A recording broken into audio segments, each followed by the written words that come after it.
Sadly, I wish I could have done this presentation in Danish, but this is a bit beyond my linguistic abilities.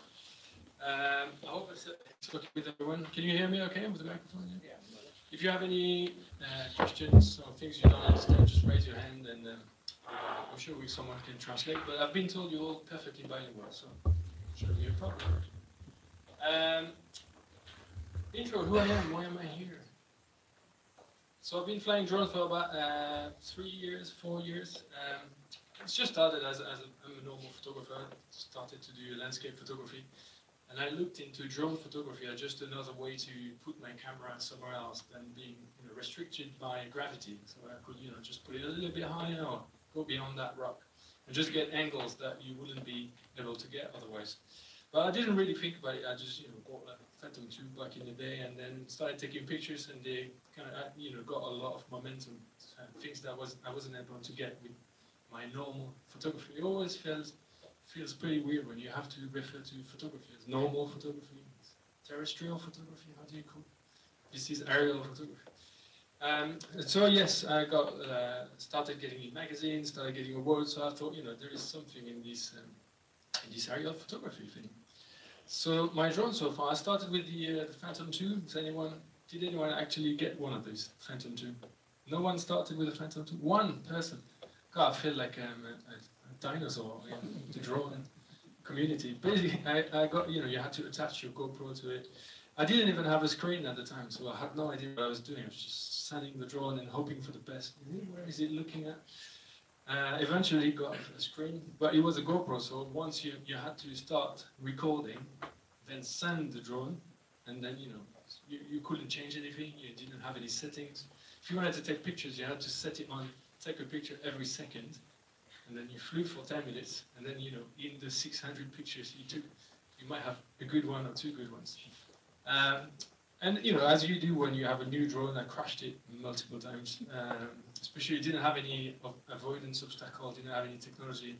You start getting confident until it's windy and the drone is in the other sense that you're used to. So left is right and right is left. You know what I mean?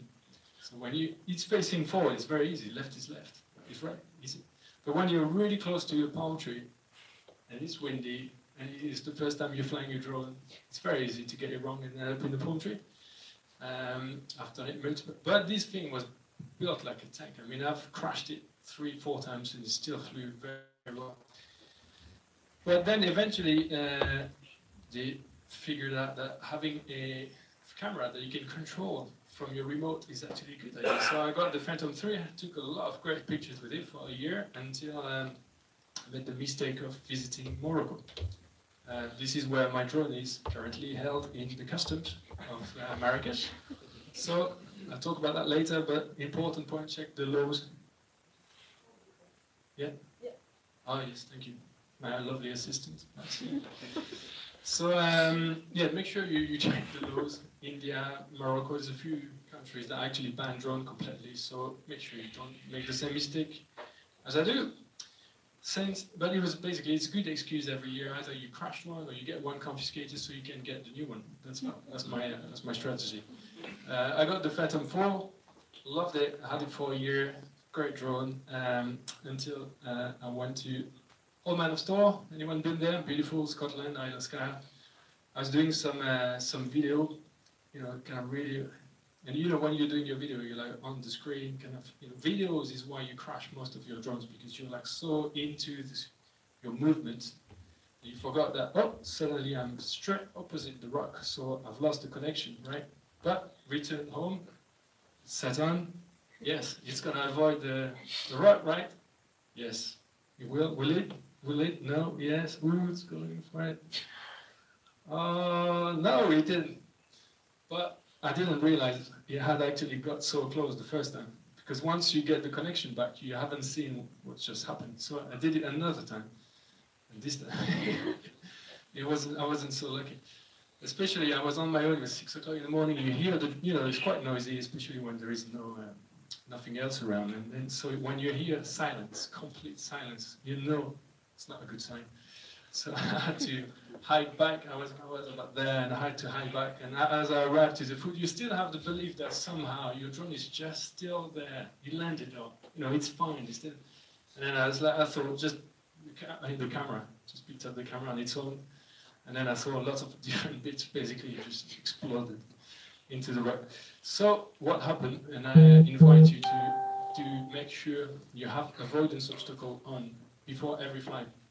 I think I had updated the app, and the app by default didn't have it on. So I didn't realize, because I thought I had it on, I always put it on. But that time it was off. So it takes 2 seconds, but make sure you have it on before you fly. And now I've got the Phantom 4 Pro. Again, that was the excuse to get the new one, which I've been enjoying, and it's still safe after 6 months. So hopefully, by now you see that I have nothing to teach you about safety. So we're going to talk about photography, which I hope is what you are all here today. So I'm going to give you a few tips so you don't make the same mistakes as I did. We're going to talk about aerial photography, how I do it, what are the best settings, and then we're going to talk about some compositions and why at the moment the P4P is, it's the best drone you can get for photography without going into an Inspire 2, which is that beast here, which is all, it's next level. But when you just want to do, photography for yourself and you're not working professionally, the Phantom 4 Pro is pretty much as good as it gets. So a few tips before flying. What I do now is check this website 24 hours before I'm going to take my drone, and it gives you the KP index. KP index is the magnetic kind of reference, and it matters because it will interfere the connection between your remote control and the drone. I didn't believe it was true, but actually, on that day, it says basically at 6 o'clock. The KP index is 6, so he recommended me to not fly. And being French, I don't like being told what to do, so I went anyway. And then at 6 o'clock on the dot, literally, my drone was flying, it was beautiful, I was enjoying it, and he told me that, get the drone back immediately because the interference is being a bit crazy. So I really freaked out, got the drone back. But I would encourage you to just check that website 24 hours before flying. Just make sure you don't have too much interference, because otherwise your drone might fly away. This is one of the biggest reasons why drones just start flying away for no apparent reason. Check the law in the country you travel to. Again, it's very complicated. I hear in Denmark it's pretty complicated too. Just make sure when you travel, you go and try to find some websites that talk about the laws.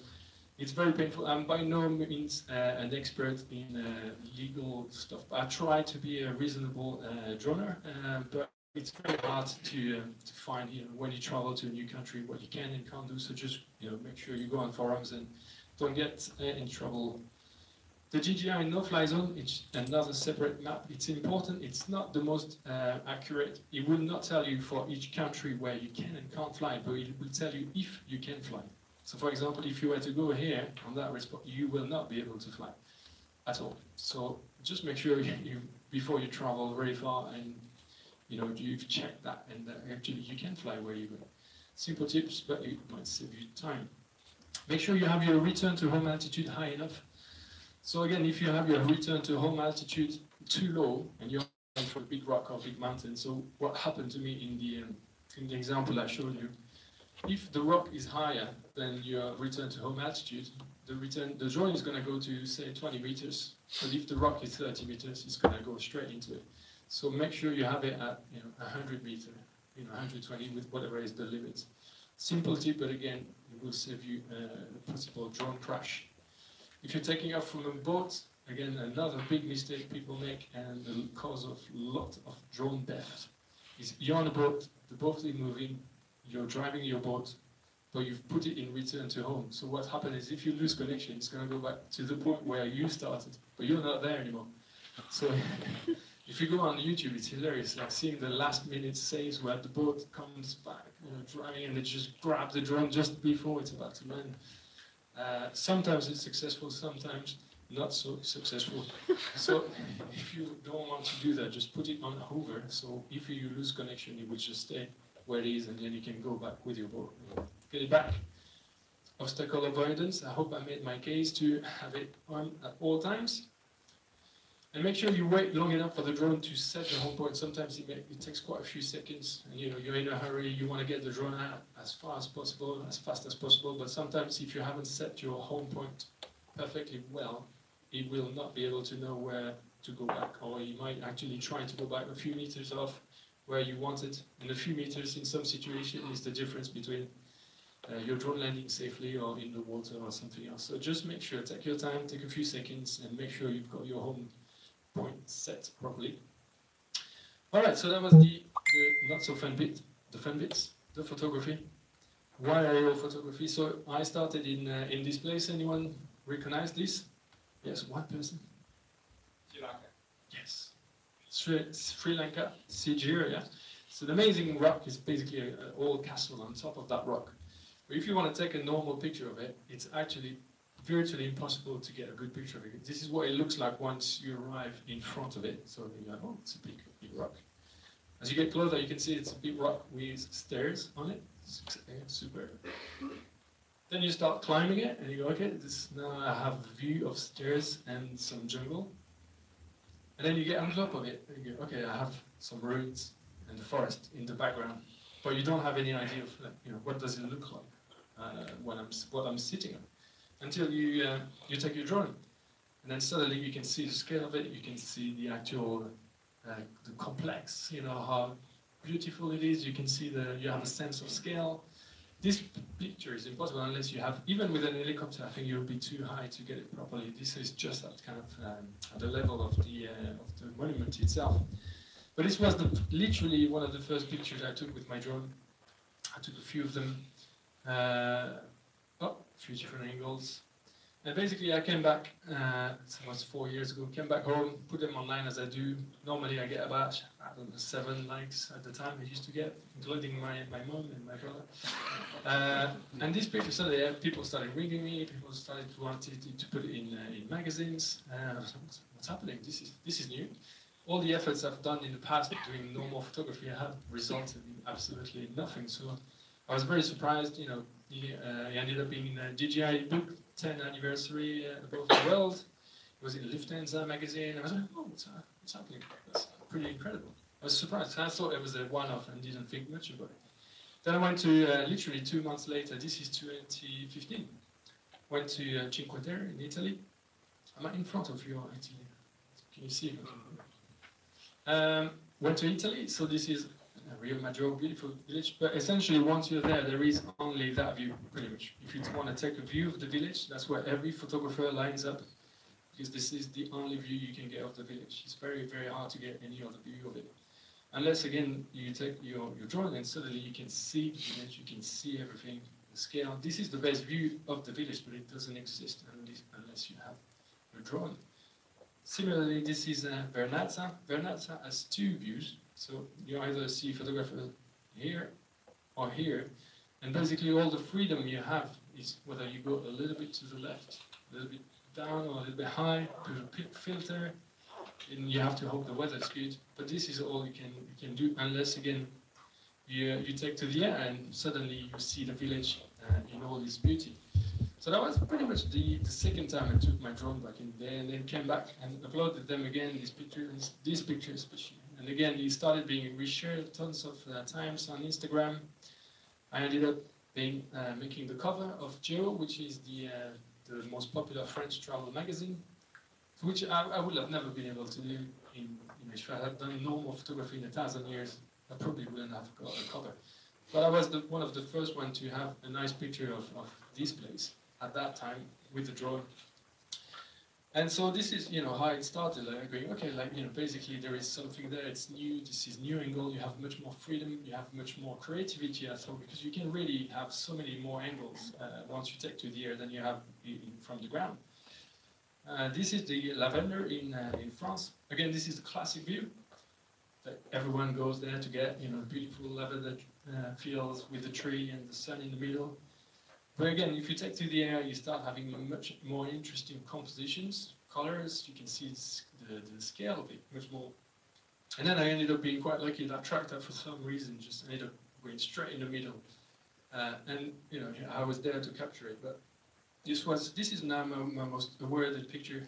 I think won quite a lot of drone. It was Drone Awards. Was the best nature picture last year with National Geographic. This picture, I mean, requires no specific talent. The talent that you have to have is to be there at the moment where it actually happened. And this is the case in photography. I say it's a bit like a lottery. So the more times you go to take pictures, the more likely you are to win the big tickets. But most of the time, you're going to fail. Without question. Yes. One word about display on telephone. What telephone do you prepare? Is it OLED or is it LED or what is Well, I use my iPhone 6.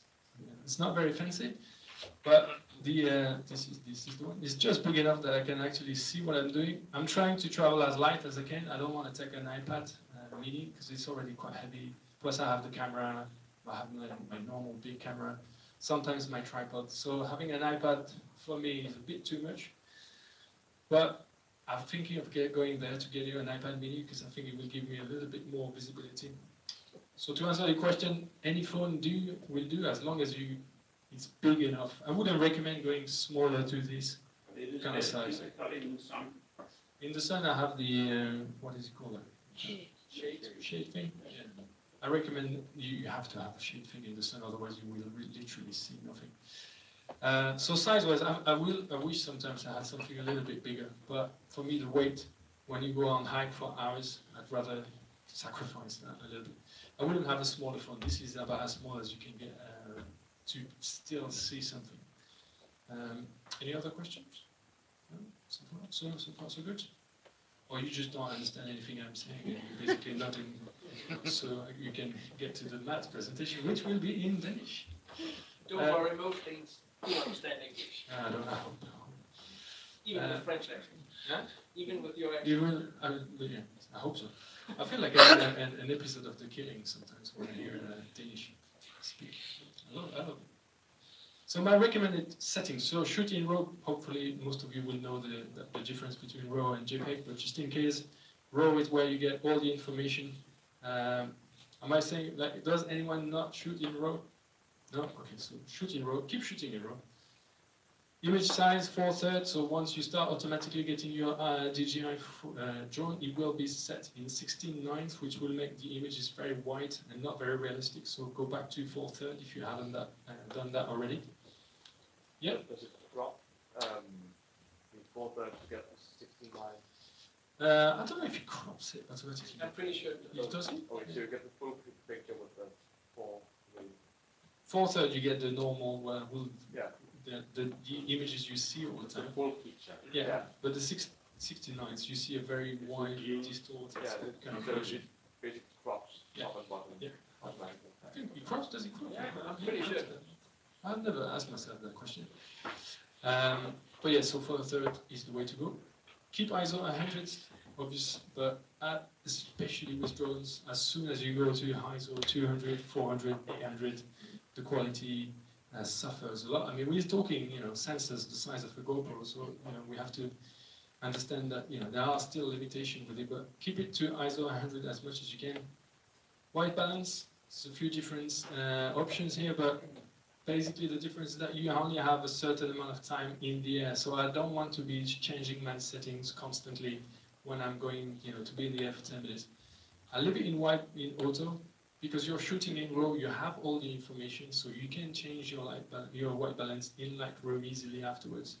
Unless nighttime I find when you get to that blue hour, yellow light, you want to change it yourself because the drone sensor will get a bit funny. But most of the time in daytime, just leave everything in auto and focus on your compositions, on what you're doing, and not crashing your drone, rather than trying to change the balance in the setting. For video, it's a completely different game, but we're talking photography here. It's in RAW, you have the time to change it back in Lightroom very easily. I leave it again, when I shoot, the mode is auto, unless I'm with the P4P, where I'm in aperture mode. So that means it will automatically change the shutter speed. You don't have to worry about your shutter speed, you just leave it at the aperture you want. So I've been told f.6 is where the sharpness is optimal. I try to keep it between f2.8 and f1.56 depending on the light. So obviously the lowest light you have, the more you have to go towards 2.8 to keep your ISO at 100. Style and color, so you have your kind of style and color thing in the drone. You can change that. It doesn't affect your raw images, so it's really a matter of what you like to see on the screen. So if you have your screen set on D-Log, for example, you're going to see a very flat image on your screen, which makes it for me a lot more difficult to see what I'm actually taking a picture of. So I set it in normal or vivid to really see on the screen really beautiful colors. Again, it's not affecting the raw images. So the image you will get will not look like what you have on the screen, and you can change it afterwards. But what's important for me is to be able to make sure I'm getting a good sense of what I'm taking a picture of.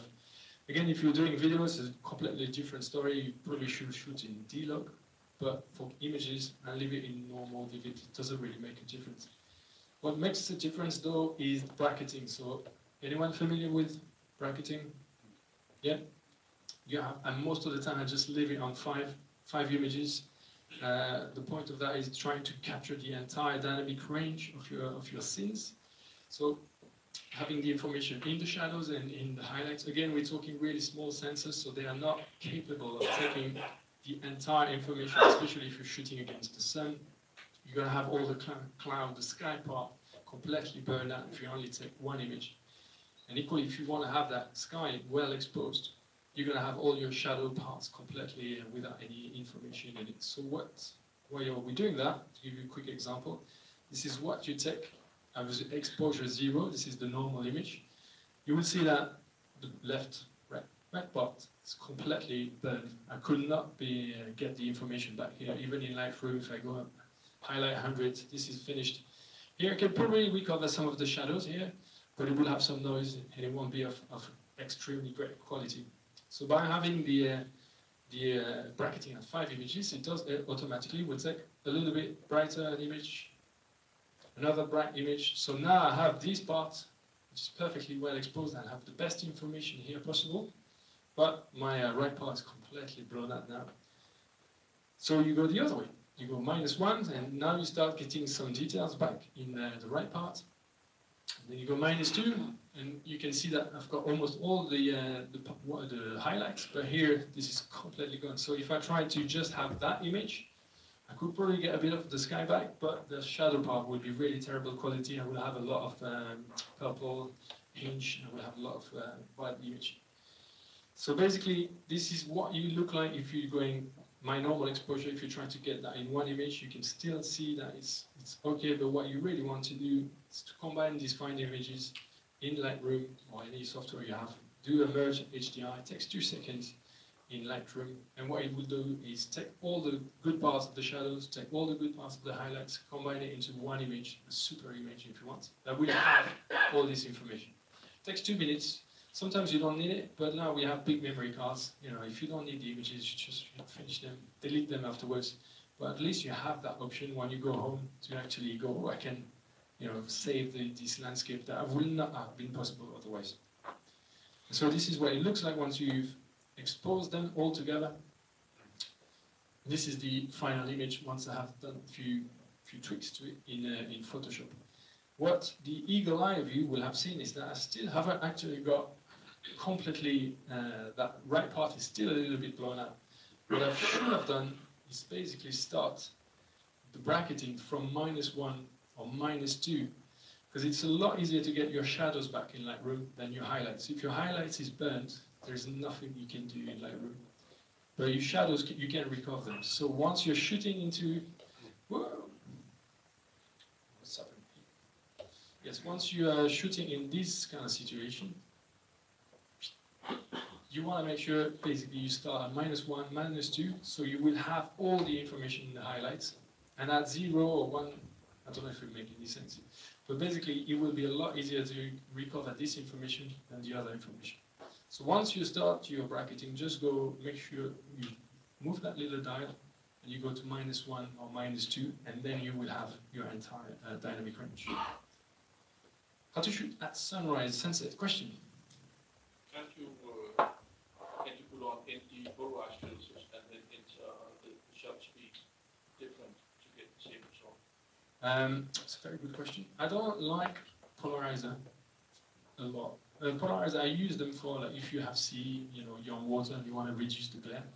What it will do, if you have a filter, all it will do is to make the image darker.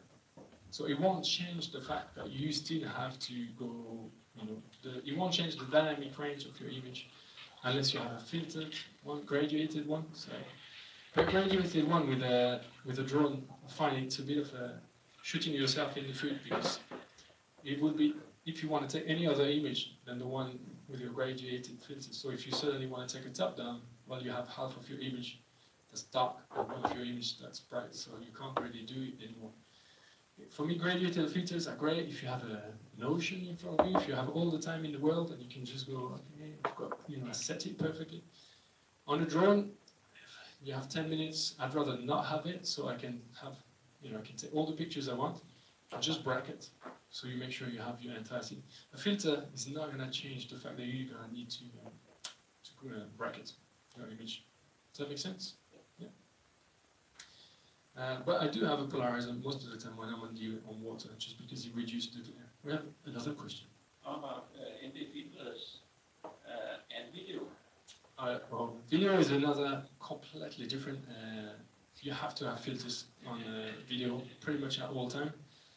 On videos, you have to have your shutter speed about twice the size. So, for example, if you're shooting at 30 frames per second, you want to keep your shutter speed at 1/60 of a second. So, if it's really bright, your shutter speed is going to be in the 500, 1000, and you're going to get a really jittery image. So, you use filters to get your shutter speed to 1/60, right? For photography, it doesn't matter. So, again, you can have your shutter speed doesn't matter as long as your image is sharp. And I've seen the drone. I take pictures sometimes at like 1 second exposure if it's not windy. So the drones are stable. You don't need to worry about the shutter speed with the drone. For photography, don't worry about filters. If you're gonna do video, have a filters. It's completely different. Video is another presentation in itself because you have to understand completely different things. For photography, just focus. Again, you want to make sure all you focus about is your composition. You have set everything in auto, so you don't have to worry about anything, just about composition. It's kind of complex already. I mean, you're flying, it's a bit stressful. Even after 3 years, I still feel a bit, excited and trying not to crash my drone again. I'm trying to get nice pictures. You don't need a filter for photography. It's the short answer. If it's not too windy, I will try to manually bracket it. And why? Because then you make sure you have, all the dynamic range. You can see it yourself. So you move the histogram yourself from left to right. So you have everything. When you do it automatically, as happened with me, I didn't realize on the spot that I had still my highlight a little bit burned. If you do it manually, you take your time and you make sure you have everything. So it might take 3 images, might take 5, might take 7, but you've got everything covered. So once you go home, there is no bad surprise. The only problem with the drone is that it's flying in the air, so the more time you spend trying to bracket yourself, the more chances are that the drone is going to fly a little bit, and if it just moves a little bit, then you're not going to be able to blend your images perfectly well, because it will have kind of changed. So you want to make sure you're quick, it's not windy, and make sure you kind of do it quite fast. Does it make sense? You're looking at me a bit perplexed. No, Isn't there a setting where it automatically takes 3 or 5 pictures? Yeah, that's what I've been saying. So it does it, but what you don't know is if you've got everything in these 5 pictures. The example I showed you was automatic, and there was still a little bit that was still burned. If I had done it manually, I would have gone and I would have checked everything myself. Yes? Is 5 pictures max? Yes. Could you check 10? Okay, fine. Automatic? Yeah, in automatic, Yes. yeah. That's what I mean. In manual, you can go 8 Yeah. places that you will have covered your entire scene. Does that make sense now? Yeah, sure. Any questions? Don't hesitate. What do you mean to have your white balance? Yeah. I haven't used that anymore. This is landscape photography, so it's all about creativity. It's not about, the goal is to get a beautiful scene that I feel is beautiful. The goal is not to have a perfect white balance, or like perfectly white. I don't really care. As long as it conveys a beautiful scene, the colors are nice, etc. If you're working professionally and you're hired by an architect, if you want his building to look perfectly right, you have to probably do white balance before that. But even now, you're shooting in RAW, so you can just go back in Lightroom and go, okay, where is the gray point? Click on it, and it automatically will be adjusted. If you pay £5 to take 10 pictures, you might as well do the color checker thing. But if it's just for you, for artistic purposes, I don't worry about that. So another question. That's all I have. Yeah. Two questions. The size of the sensor. Yeah. Is that going to matter to the amount of light you get into? Speak a bit louder. The size of the sensor. Yeah. Does that matter? On the to the quality? Yes. Yeah, it matters enormously because the smaller the sensor, the smaller the amount of information it's going to capture.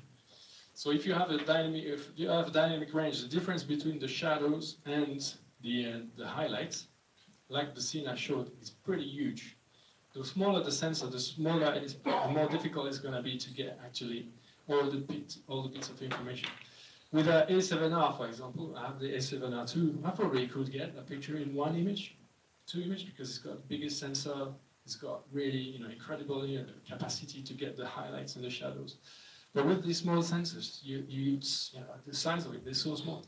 You still have to have. This is why you have to bracket. This is why it's so important, because you can only take a limited amount of information with each picture. Does that make sense? You have to.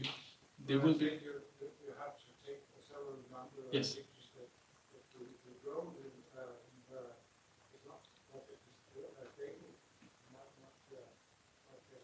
That's what I mean. As in, if you do it in auto, it will do it in two, not even 1 second. It will do, and then you're done, and it will stay stable 99% of the time, even when it's windy. Put it on auto, and I've never had a problem blending images unless it's really super windy. If you have it in manual, that's what I recommend. It needs to be not windy at all. Like if it's a little bit windy, the time it will take you to do it manually, the drone will have drifted a little bit, and then you won't be able to get it right. Am I clear? Any more questions? Oh yes. Not someone is doing the time thing. I need to get moving. If it's windy, stick to the modes. If it's windy, tripod mode. That can help a lot, so that the drone will try to stay stable as much as you can. It's very important. Low light pro tip: if you are in a low light situation, or you want to do a long exposure, so once you want the drone to take a picture for say 1 second, right? That's a long time for a drone to be stable, right? If you take just one picture, the chances are it won't be super sharp. So what you do is you go in multiple right there. Put 3, 5, or 7, and what you will do is take 5 pictures in very quick succession. So you are quite likely to have one image sharp out of the 5. Does that make sense? So it will just go tack, tack, tack, tack, tack, and 4 of them might be not sharp, but one of them will probably be. So when I get into shutter speed under 120, 110, you want to start using multiple. Otherwise, the drone might move a little bit even, and then you won't have a sharp picture. Yeah. So no, that's a good sign. Blue hour tip, again, the drone, if you have it in white balance, this is the only time that has changed the white balance. If you don't have it changed, it will take pictures like this, which are quite hard to change in Lightroom because it really is confused. So just make sure on the screen you have an image that looks a little bit more like this than like that, because that's the only time when it's actually pretty hard to get it back to a normal looking image. Composition suggestions. The biggest mistake most beginner drone photographer make is go out there, take pictures, but they don't know of what. They don't know what they're doing.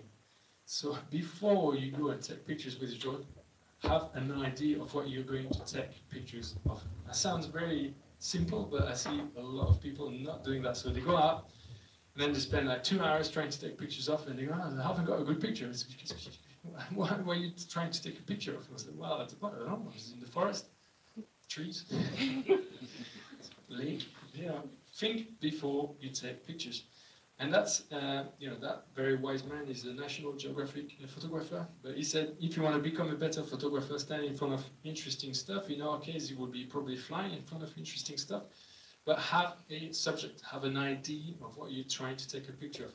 All the pictures I've shown you where I decided to go take that picture of Shigeru. I decided to go take that picture of the lavender fields. And then your job is to find an interesting angle on that thing you're trying to take a picture of. If you don't know what you're going there to take a picture of, you will go home with rubbish pictures. That sounds simple, but again, part of the photography job is trying to find the inspiration, and this is something Mats we'll speak a lot about. There is an important part actually doing some inspiration checking where, let me just finish, of where you want to go before you actually take a picture. Yes?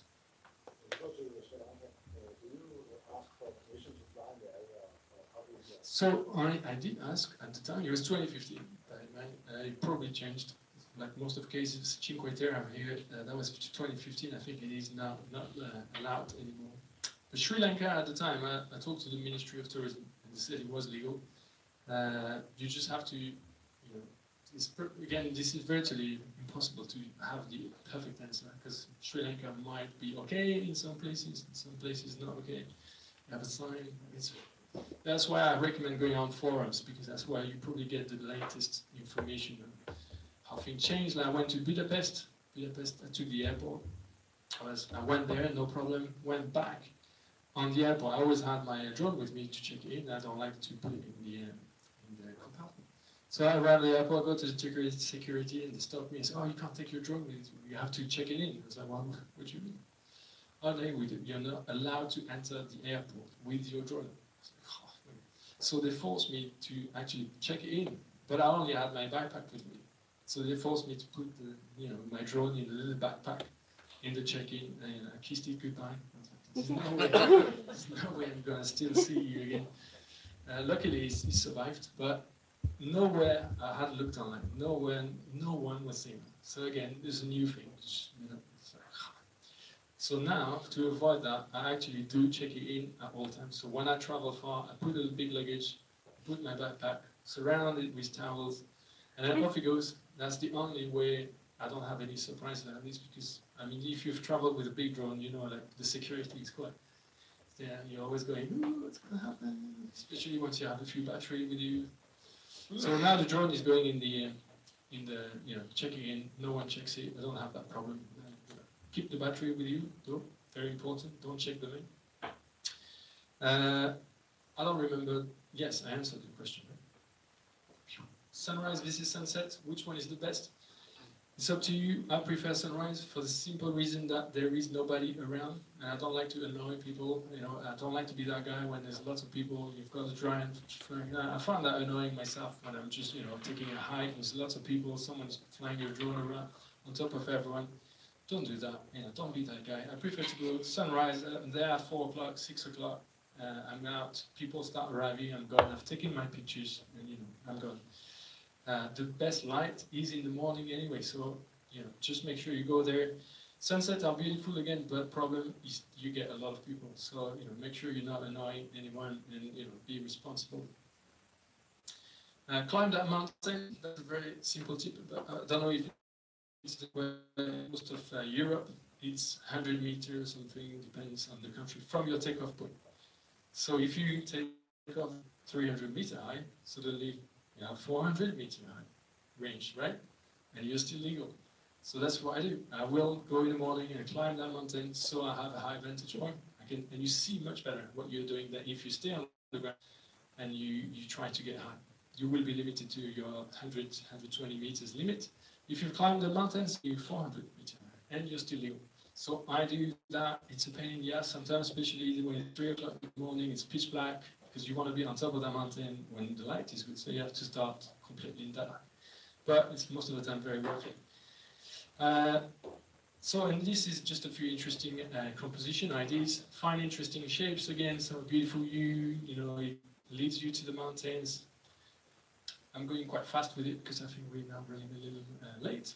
But framing the light through something is always an interesting composition idea, framing within a frame. Get close to your foreground subject. So again, try to be close to something. The drones, most of them, well, again, most of them have a very wide angle camera on them. So that means if you don't have something really close, everything becomes really small in the foreground. So if I was just even 50 meters behind, that church will look tiny little church. By being really close, you give it that kind of, you can see how big it is, and you have foreground, background, depth, basically, that gives a picture of the 3D dimensionality. That's very hard to get otherwise. Look for triangles and diagonals. So again, this picture, you can take it, if I had taken it straight in front with the line, you wouldn't really see the coast so well. It gives it a bit of dynamism going diagonal. You have the sun on the right, there's lots of lines. It works quite well because of this. Isolating your subject is something very, very interesting you can do, especially with top-downs, where you're trying to find one thing and you isolate it. So again, if I had gone higher, you would have seen lots of other islands around it, and it would have not has been as powerful than just if you have it, boom, this is all you see, is that little island. Find patterns and textures, especially with top-downs. Again, that's something really interesting, really creative, so you don't need to be just someone sleeping. Should we wake him up? Oh, he's coming. Find patterns and textures, yes. Use leading lines, again, that's a very classic one for drones. Have stairs, roads, etc. But have a leading line that leads to your main subject. In this instance, the stairs. Go to that pitch. That wouldn't be such a nice picture without the chairs. The stairs, God, getting tight.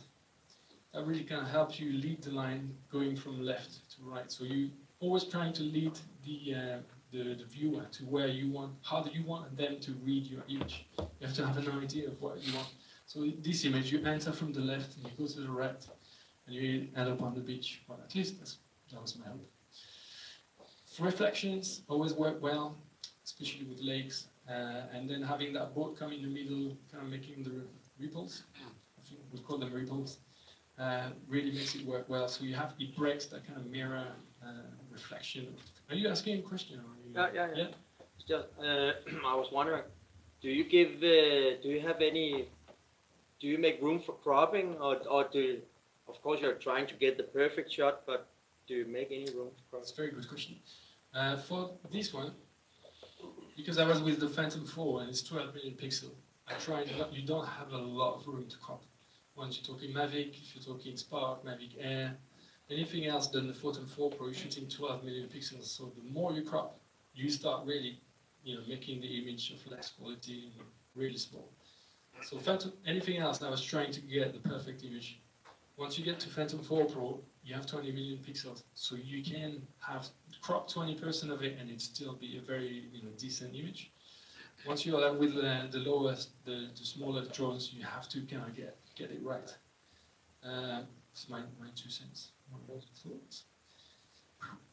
So again, another thing is leading the eye. In this image, you start from the bottom down, and then you end up on the sunset. So again, this is what I mean.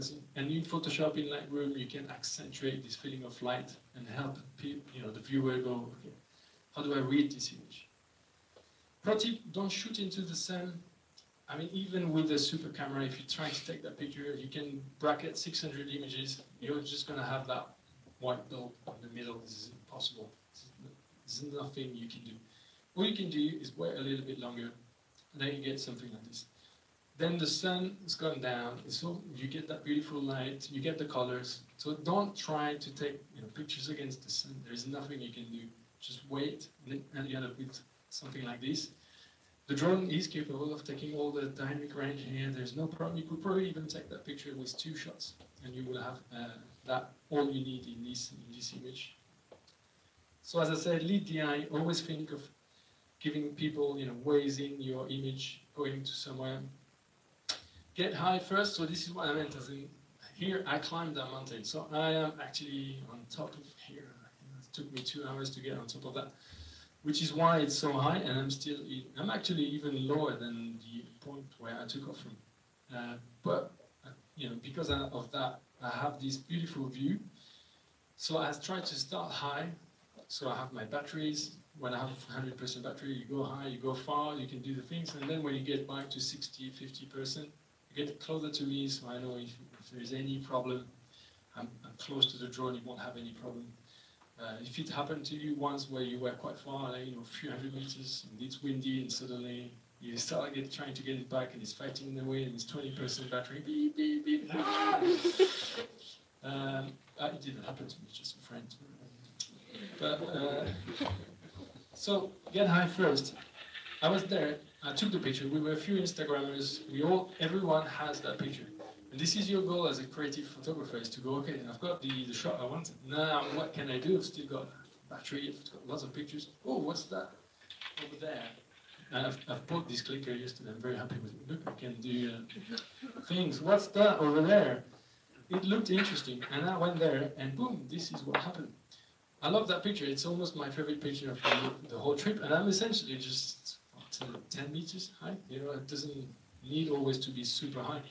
But here I was literally on top of that tree here, and put the drone there. And here I was able to get, the mist, the sun coming from here. So again, here, normally the eye starts going directly to the brightest part of your image. Like once you see an image, you attract it straight to the brightest part. So here you start here, and then you end up there, and you end up here. So again, once it all started there, and then it's just a bit of curiosity going, okay, what's going on here?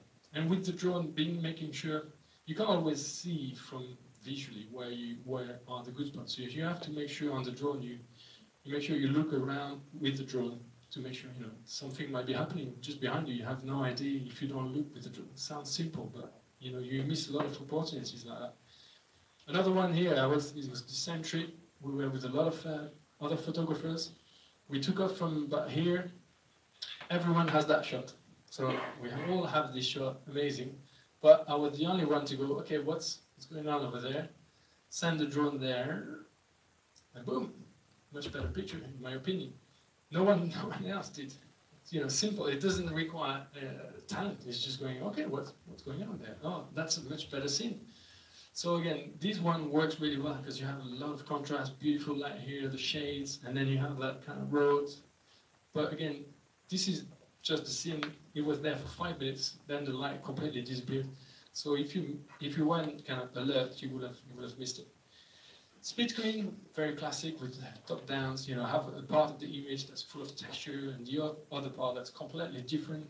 Like desert. This is flowers, etc. But try to have interesting way to split your screen with colors or textures or things that are very different, one from the other.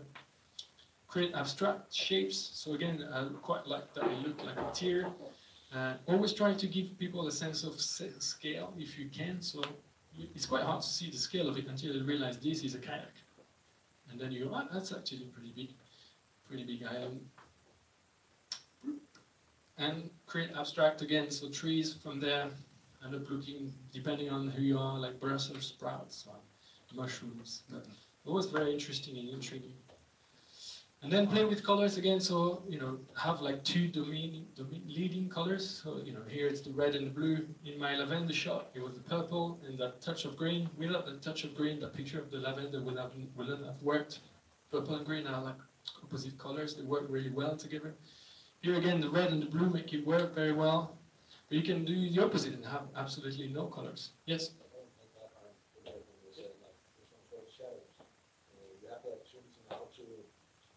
Shadows, part of the picture is actually the shadow itself, because you see from upside, from top.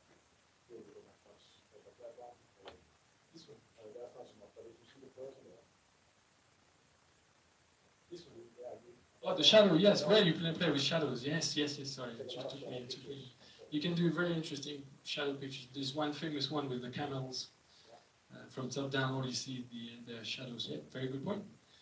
And the sun has a very, very important element to it. So this is the same picture of the same place, just 10 minutes apart. One is when it was sunny, one is without sun, it was cloudy.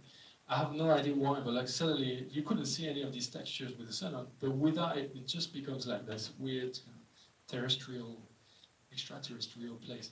So again, I only had this image. I was a bit disappointed with. We started driving away, and then the sun came back, as I always do once you leave. The sun comes, and I had to come back. Girlfriend was really pleased. Okay, you have to go again, do the thing. She's here. Pro tip: wait for the red light. Come back if you have to. Again, that's a very simple one, but as I said, this is 6 o'clock. Nice light, okay. But if that's the only picture you take, you will have missed this, which happened 1 hour later, and that lasted for exactly 3 minutes. So again, you have to be patient. The light might happen, it might not, but you miss 100% of the shots you don't take, as they say. Wait for that light, but make sure you have that picture, because this could have as well not happened. And then if you had waited for that moment, you would have had absolutely nothing. So just take pictures along the way. Still sleeping? I record the presentation. I'll send it to you. First and second day. This is the again. We had 3 nights here. First night, second night. All I was getting is this. I almost didn't go the third night because it looked exactly the same, but I went anyway because why not? You're on holiday, right? And then boom, for 10 minutes we had this amazing sky for that just burst out of the sky. Super. That was there 10 minutes. But literally, look at the difference of lights and the place between these two images. This looks pretty sad. Doesn't want to make me go there. This looks like a different story. It's that picture taken directly in the sun. Yes, but as you will have noticed, I waited, so it was almost here. Almost half of it was already covered. Just before that, it would have probably been too much for the sensor to kind of get everything. So I had to wait until that moment where it's kind of almost starting to be hidden. Wait 1 second.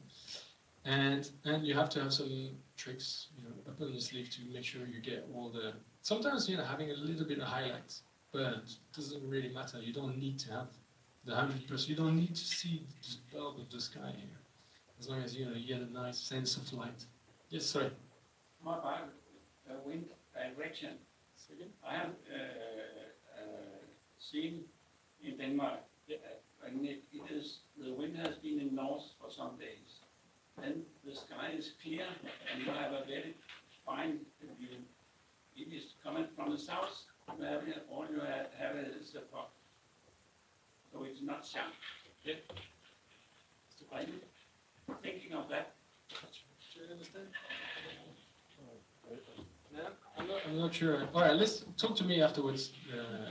I'll try to answer your question. I just have to get moving. Filters ND64 is interesting. The only time if you want to create long exposure and wide and to get that kind of smooth water effect, which you normally see from landscape photographers. So you put your filter and you get long smooth. You can do it with a drone if you put the ND64. If it's not windy, it needs to be absolutely not windy. But then you can get to 1 second exposure and have beautiful. So for me, that's something quite amazing that you could get long exposure, have waterfalls with a drone. I used my technique of doing multiple, and out of 7 images, that was the only one that was actually sharp. So that's what I mean, do the multiple thing. And then I'll just finish on this quickly. The P4P, I've had it for about 6 months. This is the first time I go, this is actually a proper camera in the eye and not in the air, and not just, what basically, I don't want to denigrate it, but the other cameras are as good as my iPhone, pretty much. But for the P4P, you have a professional camera. It's the first time I go. It makes me want to go back to all the places I've been before to retake them with the P4P. You have really what you get with my, I wouldn't say with my Sony 7R, but it's almost as good as a full frame now. You have twice more megapixel almost. So again, that's what I mean. As you can start going. You have details everywhere. I mean, this is 100% of that image. That's pretty impressive. And the details are still pretty good. To answer your question from before here, this is my original picture, but actually I don't like a third of it is pretty useless. So I cropped it and then it was, sorry. And then this is a much better picture, but I have about 17, 18 million pixels. So I can still do something with it, print it. I have still enough quality. But the test is when you take pictures of trees and branches and leaves. if you don't have a very good quad camera, it will really look quite mushy very quickly. So this is the P4. You can see how it kind of gets a bit blush. Can't quite see the details here. Here it's a little bit lost. But here at 100%, you can really see the branches. You can almost see individual branches here. I mean, this is the first time I've gone, wow, this is a real camera. Again, I've had most of them before. I mean, technology advances, but like this is the first time I've gone, this is a very, very, very, very good camera. And that's it for me. So if you have any more questions, come ask me afterwards. Thank you.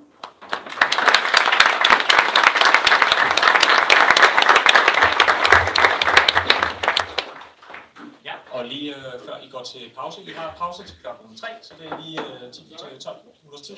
Og jeres parkeringsbillet